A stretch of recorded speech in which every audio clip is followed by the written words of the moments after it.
Good morning students. हम lesson 5 doctor Homi Jahangir Bhabha के बारे में पढ़ रहे थे। इसमें मैंने आपको बताया कि उन्हें कैम्ब्रिज में अपना शोध कार्य जारी रखने में उनको वरिष्ठ छात्रवृत्ति प्राप्त हुई, यानी बड़ी छात्रवृत्ति प्राप्त हुई। लेकिन 1939 में द्वितीय विश्व युद्ध शुरू हो गया, जिसके परिणाम स्वरूप उनको क्या आना पड़ा, भारत आना पड़ा।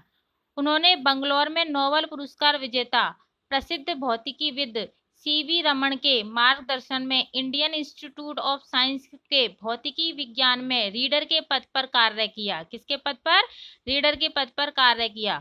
उसी समय सर दो राव टाटा ट्रस्ट की ओर से उनको एक स्पेशल रिसर्च ग्रांट मिला। इसी से उन्होंने अपने इंस्टीट्यूट में कॉस्मिक रे रिसर्च यूनिट की स्थापना की और पॉइंट पार्टिकल की गति के सिद्धांत पर कार्य करना प्रारंभ कर दिया। उस समय भारत में एक भी ऐसा इंस्टीट्यूट नहीं था जहां nuclear physics, cosmic rays, high energy physics तथा अन्य उन्नत विषयों में मौलिक कार्यों के लिए अनिवार्य सुविधाएं उपलब्ध हो। इसी कमी ने भाभा को मार्च 1944 में सर दो राव जे टाटा ट्रस्ट के पास फंडामेंटल फिजिक्स में शोध कार्यों के लिए विभिन्न विभागों की स्थापना के लिए प्रस्ताव भेजने के लिए बाध्य किया। अप्रैल 1944 में इस ट्रस्ट के संस्थापकों ने भाभा के प्रस्ताव को स्वीकार कर लिया तथा उन्हें ऐसा इंस्टीट्यूट स्थापित करने में आर्थिक मदद दी। बम्बई का नाम इस प्रस्तावित इंस्टीट्यूट के लिए चुना गया, यानी कि यह इंस्टीट्यूट कहाँ खोला गया? बम्बई में।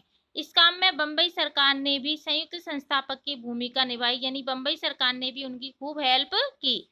सन 1945 में Tata institute of fundamental research नाम से इस इंस्टीट्यूट की स्थापना हुई।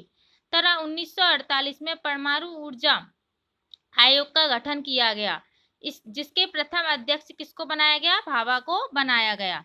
आगे चलकर भाभा को लगा कि लंबे समय तक परमाणु ऊर्जा कार्यक्रम के लिए तकनीक विकसित करना इस इंस्टीट्यूट के द्वारा संभव नहीं है, इसलिए उन्होंने इस उद्देश्य की पूर्ति से संबंधित एक अलग प्रयोगशाला स्थापित करने के लिए बम्बई सरकार को प्रस्ताव भेजा।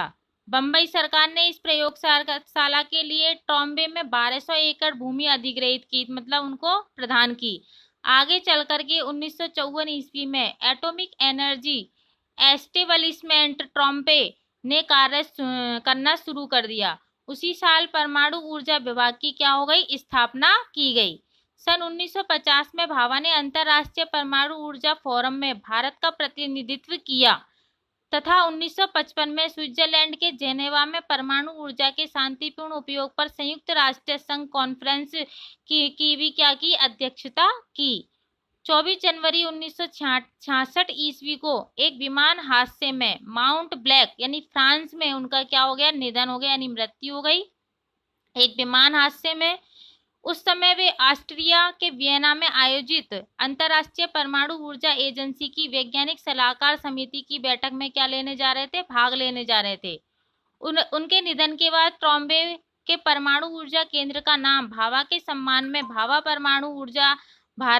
परमाणु अनुसंधान केंद्र कर दिया गया। डॉक्टर होमी जहांगीर भाभा एक कुशल वैज्ञानिक और प्रशासक तो थे ही, उनकी रुचि चित्रकला, संगीत में भी थी। वे ऐसे वैज्ञानिक थे जो कभी कभी ही पैदा होते हैं। उन्होंने electronics, space science, radio astronomy तथा माइक्रोबायोलॉजी में रिसर्च को भी क्या दिया? बढ़ावा दिया।